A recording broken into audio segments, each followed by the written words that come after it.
यह गरीब आदमी अपनी सारी बचत खर्च करके फर्स्ट क्लास का हवाई टिकट खरीदता है, सिर्फ इसलिए कि वह एयर जनरल से मिल सके, जो खाली हाथ ही उड़ान भर चुका था।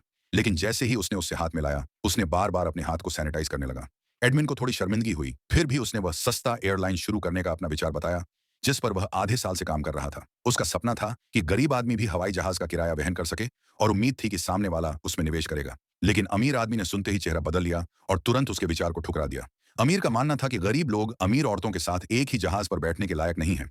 इससे हवाई सेवा का स्तर गिर जाएगा। माला ने फिर भी अपनी बात रखने की कोशिश की, लेकिन अमीर ने सीधे सुरक्षा गार्ड को बुलाकर उसे इकोनॉमी क्लास में भेजने को कहा। आदमी ने मना कर दिया।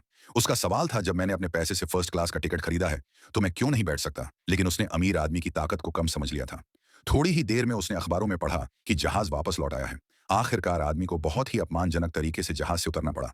लेकिन अमीर आदमी ने यह सोचा भी नहीं था कि वही गरीब आदमी जल्द ही उसका प्रतिद्वंद्वी बन जाएगा। जैसे ही आदमी हवाई अड्डे से बाहर आया, एक अजनबी निवेशक ने उसे बुलाया। असल में वह आदमी के पीछे बैठा हुआ था और उसने आदमी की बिजनेस प्लान सुनी थी। उसे इसमें बहुत दिलचस्पी हुई और वह आदमी से गहराई में बात करना चाहता था। इसलिए लड़का उसे एक रेस्टोरेंट में ले गया। निवेशक थोड़ा हैरान हुआ और बोला, यहाँ का माहौल बहुत शोरगुल वाला है। अगर खाना ही है तो बगल के 5 स्टार होटल चलते हैं। आदमी ने कोई सफाई नहीं दी, बस उसे एक पिज्जा का टुकड़ा खाने को दिया। निवेशक ने मन मारकर एक और लिया, लेकिन हैरानी की बात यह थी कि इसका स्वाद 5 स्टार होटल से बिल्कुल अलग नहीं था। आदमी ने बताया कि यहाँ का पिज्जा 5 स्टार होटल से बिल्कुल भी खराब नहीं है। यहाँ की सफाई का स्तर भी वही है, बस कीमत 10वें हिस्से से भी कम है। और कीमत इतनी कम रखने की वजह यह है कि उसने बहुत सारे अनावश्यक खर्चे हटा दिए हैं। उसका मानना था कि एयरलाइन भी इसी तरह चल सकती है। अखबार और खाना हटा दो तो टिकट का दाम 10% तक कम किया जा सकता है। ऑनलाइन टिकटिंग शुरू करो और बिचौलियों को हटाओ जो दाम बढ़ाते हैं। ऐसी वीडियो के लिए हमारी और वीडियो देखें।